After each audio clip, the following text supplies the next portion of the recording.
Iran ಮೇಲೆ ಭೀಕರ ದಾಳಿಗೆ ಇಸ್ರೇಲ್ ಸಜ್ಜು. ಸೊರೋಕಾ ಆಸ್ಪತ್ರೆಯ ಮೇಲಿನ ದಾಳಿಗೆ ರಿವೆಂಜ್. ನಾವು ಸುಮ್ಮನೆ ಕುಳಿತುಕೊಳ್ಳಲ್ಲ ಎಂದು ಇಸ್ರೇಲ್ ವಾರ್.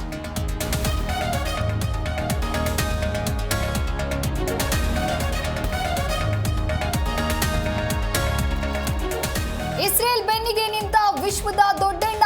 ವೀಕೆಂಡ್ನಲ್ಲಿ ಇರಾನ್ ಮೇಲೆ ದಾಳಿಗೆ ಸೂಚನೆ. ಬೆಂಬಲ ಘೋಷಣೆ ಬೆನ್ನಲ್ಲೇ ಅಮೆರಿಕಾಗೆ ರಷ್ಯಾ ಎಚ್ಚರಿಕೆ.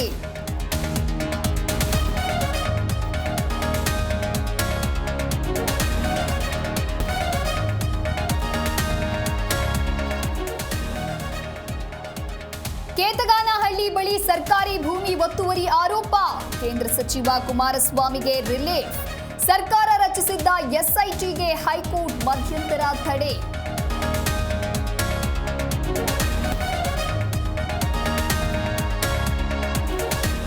ಬಿಜೆಪಿಯಲ್ಲಿ ಮತ್ತೆ ಚುರುಕಾದ ತಟಸ್ಥ ಬಣ. ಊಟದ ನೆಪದಲ್ಲಿ ನಾಲ್ವರು ಗುಪ್ತ ಮೀಟಿಂಗ್. ಬಿವೈವಿ ಪಟ್ಟಾಭಿಷೇಕ ಬೆನ್ನಲ್ಲೇ ಬೊಮ್ಮಾಯಿ, ಸುನಿಲ್, ಅಶೋಕ್ ಚರ್ಚೆ.